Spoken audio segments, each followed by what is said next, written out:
Hello दोस्तों, स्वागत है आपका इंडियन पॉलिटी के आज छठी क्लास में। आज हम लोग भारत जो देखेंगे वो यूनियन एंड इट्स टेरिटरी, संघ और इसका राज क्षेत्र है। तो हम लोगों ने अब तक जो है पीछे के सारे चैप्टर्स देख लिए हैं।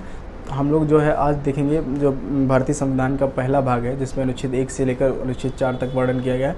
तो अनुच्छेद 1 से लेकर अनुच्छेद 4 तक किस प्रकार से उसको मतलब क्या डिफाइन किया गया है, उसको हम लोग आर्टिकल्स के हिसाब से जो है पढ़ने का प्रयास करेंगे। तो सबसे पहले हम लोग देखते हैं कि भारत जो है अनुच्छेद 1 में लिखा है, भारत राज्य कोई समूह नहीं बनाया है, मतलब राज्यों ने कुछ ऐसा आपस में संवाद करके निर्णय नहीं लिया है कि हम एक संघ बना रहे हैं। भारत एक संघ था और उसको जो है विभिन्न राज्यों में प्रशासनिक सुविधा के आधार पर जो है विभाजित किया गया है। तो इस हिसाब से भारत राज्यों का समूह ना होकर जो है राज्यों का संघ है। तो इसके बाद भारत के संविधान में इसका नाम क्या होगा, इस पर भी चर्चा होती रही। तो भारत के संविधान में कुछ लोगों ने कहा है कि इसको इंडिया नाम दिया जाए, कुछ लोगों ने कहा इसको भारत नाम दिया जाए। तो जो सहमति बनी वो लिखा गया कि इंडिया और भारत दोनों नाम को एक्सेप्ट किया गया। तो India that is Bharat, Bharat के संविधान में लिखा जाता है। दूसरा अगला पॉइंट यह है कि अनुच्छेद 1 में लिखा है कि भारत राज्यों का संघ होगा और वो उसमें कौन कौन से राज्य होंगे, उसका जो है किसे भारतीय क्षेत्र कहेंगे, उसका भी वर्णन किया गया है। तो वो भारतीय क्षेत्र है ना, उसमें 3 प्रकार के भागों में विभक्त किया जाता है। तो सबसे पहला है कि राज्यों का क्षेत्र, मतलब राज्यों का क्षेत्र जिसमें हम वहाँ रहते हैं, जैसे यूपी, एमपी, ये जो राज्य हैं हमारे पूर्ण राज्य जिनके अंदर उनको कहा जाता है। दूसरा जो होता है वो संघ क्षेत्र होते हैं। संघ क्षेत्र जैसे आपने कहा है, संघ क्षेत्र वो राज्य होते हैं जिनमें जो है उपराज्यपाल के माध्यम से जो है केंद्र सरकार शासन करती है। और कुछ राज्यों में जैसे दिल्ली और पुडुचेरी में मुख्यमंत्री का भी प्रावधान किया गया। इसके बारे में हम लोग आगे अध्ययन करने का प्रयास करेंगे। ये थोड़ा सा अलग चैप्टर डाइवर्ट हो जाएगा इस वजह से। तो ये है केंद्र शासित प्रदेश, ठीक है। तो और जो तीसरा है इसमें उसको भी शामिल किया गया ऐसे क्षेत्र जिन्हें किसी भी समय भारत सरकार द्वारा अधिग्रहित किया जा सकता है। मान लो पीओके है, उसको जो है भारत, अब वो हिस्सा कुल मिला के भारत का ही था। भारत जब अगर चाहे और उसको पीओके को जीत कर अपने उसमें मिला ले, तो वो क्षेत्र जो है उसको क्या कहेंगे हम लोग, ऐसा क्षेत्र जिसे भारत किसी समय बाहर से जो है मिलाकर भारत में मिला सकता है। तो ये सब क्षेत्र जो है अनुच्छेद 1 के अंतर्गत जो है इनका जो है वर्णन किया गया। इसके बाद जो इम्पोर्टेंट हो जाता है वो अनुच्छेद 2 हो जाता है, ठीक है। अनुच्छेद 2 इसलिए इम्पोर्टेंट हो जाता है, अनुच्छेद 2 में जो है इस बात का वर्णन किया गया है कि भारत जो है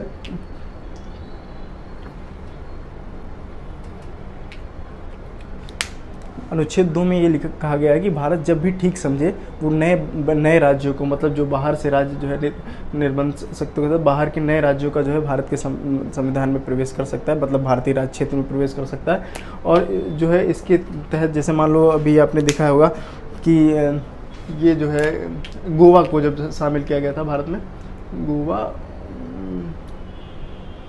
सिक्किम को, सॉरी हाँ, जब सिक्किम को जो है शामिल किया गया था भारत के संविधान में, तो सिक्किम को भारत के 35वें संविधान संशोधन के माध्यम से शामिल किया था। क्योंकि सिक्किम जो है वहाँ पर चालोग करके एक राजा हुआ करते थे, वो राजशाही वहाँ पर चलती थी। तो उसको भारत में जब शामिल किया गया तो 35वें संविधान संशोधन के आधार पर जो है भारत के संविधान में शामिल किया गया।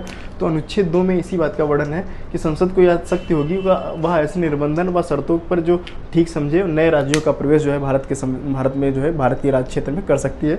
उसके तहत अनुच्छेद 368 के तहत भारत के संविधान संशोधन में आ जाएगा। अक्सर क्वेश्चन जो है पेपर में यही आता है कि अनुच्छेद 2 के अंतर्गत जो है नए राज्यों का प्रवेश भारत में किया जाता है, उसके लिए जो है कि वो संशोधन 368 के अंतर्गत संवैधानिक संशोधन माना जाएगा अथवा नहीं। तो ये जो है संशोधन जो है 368 के अंतर्गत जो है भारत का संवैधानिक संशोधन माना जाएगा। जो अनुच्छेद 3 है, अनुच्छेद 3 है कि भारत संघ जो है अपने ही अंदर नए राज्यों का निर्माण कर सकता है। जैसे नए राज्यों का निर्माण कैसे करना, अभी हाल में देखा होगा कि 2014 में आपने जब 2014 में जब तेलंगाना का निर्माण हुआ था तो एक नए राज्य का निर्माण हुआ था, उत्तराखंड है, छत्तीसगढ़ है। तो इसको जो है 4 प्रकार से जो है इन राज्यों का, 3 प्रकार से इन राज्यों का निर्माण किया जा सकता है।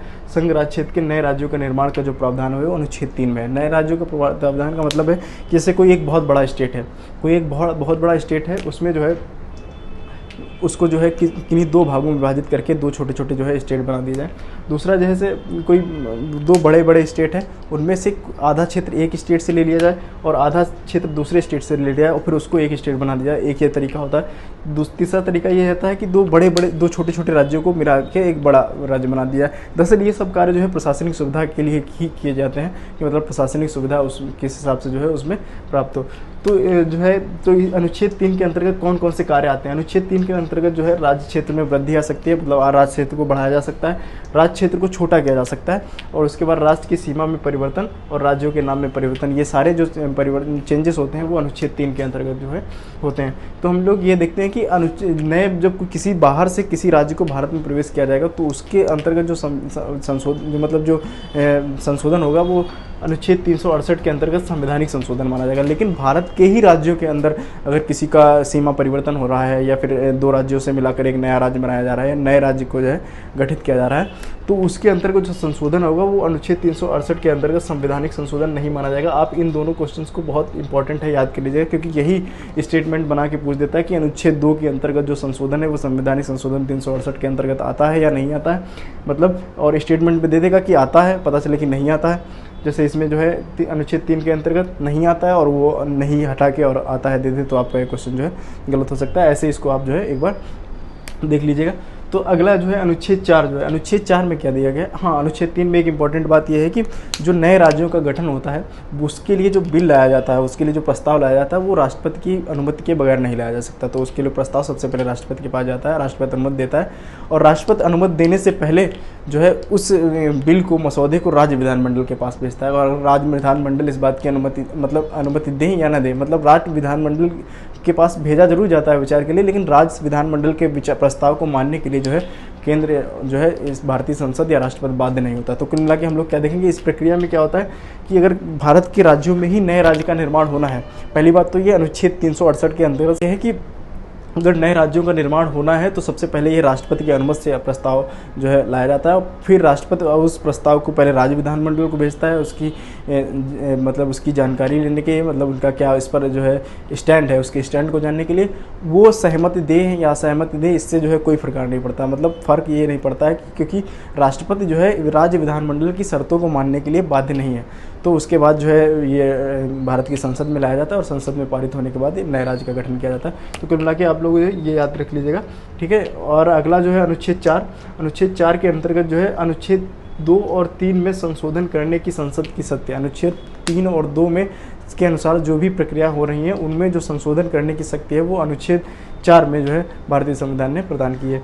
इन सब के अलावा जो है जो इस चैप्टर में सबसे ज़्यादा इम्पोर्टेंट हो जाता है वो ये हो जाता है कि राज्यों का पुनर्गठन कैसे किया गया था, मतलब राज्य का पुनर्गठन किस आधार पर किया गया, उसके लिए कौन कौन सी समितियां आई हैं, ये समितियां आपसे जो है मैच करने के लिए पूछ लेता है। तो सबसे पहले हम देखेंगे कि जो राज्यों के पुनर्गठन से संबंधित आयोग जो है वो कब कब आए हैं। तो सबसे पहला आयोग है धर आयोग, जो ये बहुत इंपॉर्टेंट है। SK धर आयोग जो है, धर आयोग जो है जून 1948 में लाया गया था, और भारत आप लोगों को पता है 1947 में आज़ाद हुआ। तो 1948 में इस बात पर विचार किया गया कि राज्यों का पुनर्गठन कैसे हो, उसका आधार क्या होना चाहिए। तो सबसे पहले धर आयोग लाया गया, जिसको जून 1948 में लाया गया। राज्यों का उन्होंने जो है इस बात की अनुशंसा दी, बस इसमें भी यही घुमा घुमा के पूछता है कि किसने भाषा के आधार पर होने की अनुशंसा दी, किसने नहीं दी, किस कमेटी ने। तो आप इसको एक बार देख लीजिए। तो धर आयोग जून 1948 में आया था, और हाँ इनकी क्रोनोलॉजी पूछ लेता है जो डिफरेंट आयोग हैं। तो धर आयोग जो है वो जून 1948 में जो है भारत में आया था, मतलब लाया गया था।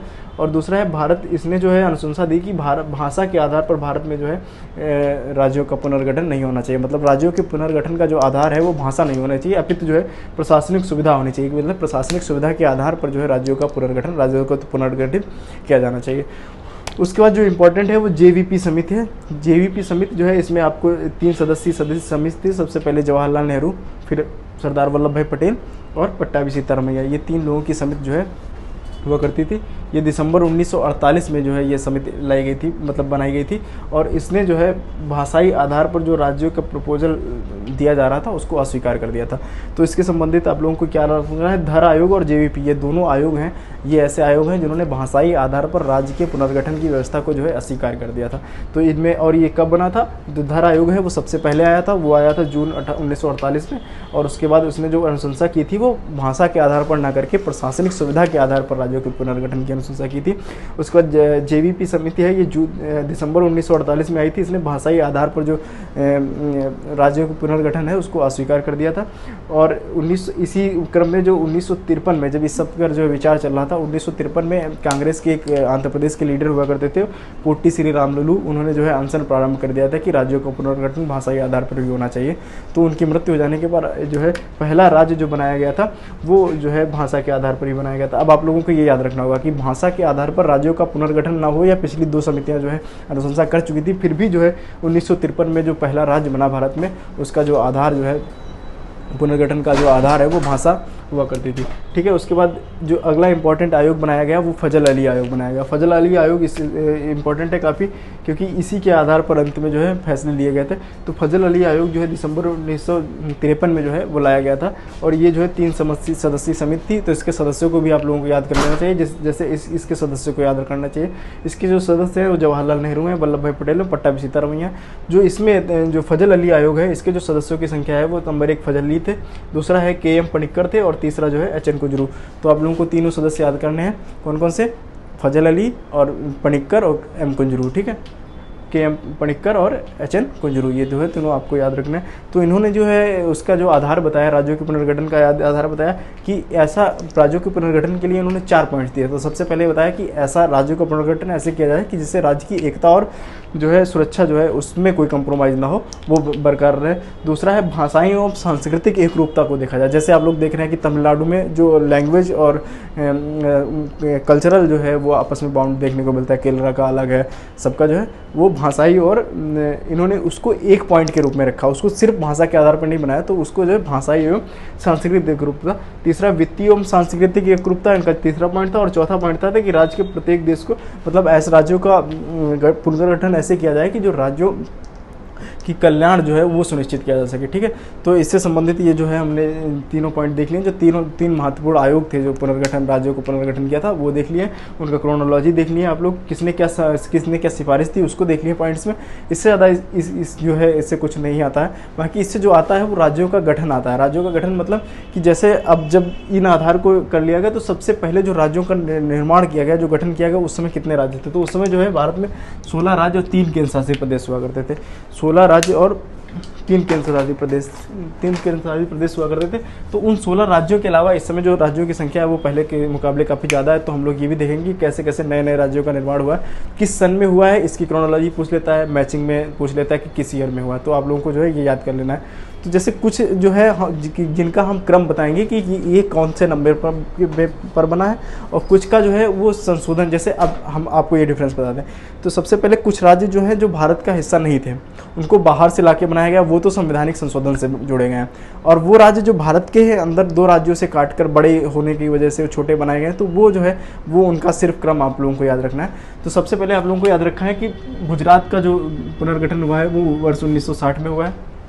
उसके बाद दादरा नगर हवेली का 1961। दादरा नगर हवेली क्योंकि वो भारत का हिस्सा नहीं थी उस समय, बाहर से किसी मतलब लिया गया था, तो उसको 10वें संविधान संशोधन के माध्यम से जोड़ा गया। तो आप लोगों को एक ये पॉइंट याद कर लेना है कि दादरा नगर हवेली जो है वो 10वें संविधान संशोधन के माध्यम से जोड़ा गया, और इसका वर्ष जो है वो 1961 है। क्योंकि गुजरात विदर्भ के क्षेत्र को महाराष्ट्र से अलग किया गया था, तो जो है गुजरात जो है वो वर्ष 1960 में गुजरात का गठन किया गया महाराष्ट्र से अलग करके, तो इसका ईयर 1960 है। दादरा नगर हवेली का वर्ष जो है वो 1961 है। लेकिन इसमें आपको संविधान संशोधन भी याद रखना है क्योंकि ये बाहर से भारत में जोड़ा गया था, तो जो है इसका जो है 10वां संविधान संशोधन आप लोग को याद रखना है। उसके बाद 1961 में जो गठन हुआ है वो गोवा, दमन एवं दीव 3 जो है केंद्र शासित प्रदेशों का गठन हुआ था। किसका? गोवा का, इसको पुर्तगाल से लिया गया था। दमन एवं दीव इसको ये जो दर्जा वर्ष 1987 में दिया गया। उसके बाद पांडिचेरी हम लोगों को याद रखना है, वर्ष 1954 में फ्रांस से लिया गया था। उसके बाद नागालैंड हम लोगों को याद रखना है, नागालैंड जो है वर्ष 1963 में जो है वो लिया गया था। उसके बाद हरियाणा, चंडीगढ़ और हिमाचल प्रदेश के लिए आप लोग याद रखना है, हरियाणा, चंडीगढ़ और हिमाचल प्रदेश वर्ष 1966 में जो है इनको जो है इनका बनाया गया। मणिपुर 19वां और त्रिपुरा 20वां और मेघालय 21वां, ये संशोधन नहीं है, आप लोगों को याद रखना है। ये राज्य हैं 19वां, 20वां और 21वां राज्य जो है वर्ष ये 1972 में जो है बनाए गए थे। ये क्रम की संख्या है, ये क्रम संख्या है। जैसे ये पहला बना, 16 के बाद ये 17वां बना, तो 18वां बना, फिर ये 19वां बना, फिर 20वां बना, फिर 21वां बना, ठीक है। जो संविधान संशोधन के माध्यम से जो जोड़े गए हैं वो ये वाले हैं। उसके बाद सिक्किम जो है वो 35वें संविधान संशोधन के माध्यम से जोड़ा गया। उसके बाद मिजोरम और अरुणाचल प्रदेश और गोवा 1987 में, 1987 में जो संशोधन हुआ है उसमें गोवा को केंद्र शासित प्रदेश से पूर्ण राज्य बनाया गया। मिजोरम और अरुणाचल प्रदेश 2 नए राज्यों की स्थापना की गई, ठीक है। उसके बाद छत्तीसगढ़, झारखंड और उत्तराखंड, इन तीनों को वर्ष 2000 में बनाया गया। छत्तीसगढ़, झारखंड और उत्तराखंड, ठीक है। तो हम लोग को इनकी डेट भी याद रखनी है। छत्तीसगढ़ जो है वो 1 नवंबर को बनाया गया, झारखंड 15 नवंबर को, और ये जो है उत्तराखंड 9 नवंबर, और सबका जो ईयर है वो सेम है 2000, ठीक है। उसके बाद तेलंगाना का जो है गठन है वो वर्ष 2014 में किया गया। इसके अलावा 2019 में JNK, जम्मू एंड कश्मीर और लद्दाख नाम के 2 जो है यूनियन टेरिटरी का जो है निर्माण किया गया। आप लोगों को ये भी याद रखना है। तो वर्तमान समय में भारत में कुल 28 राज्य और 8 केंद्र शासित प्रदेश हैं।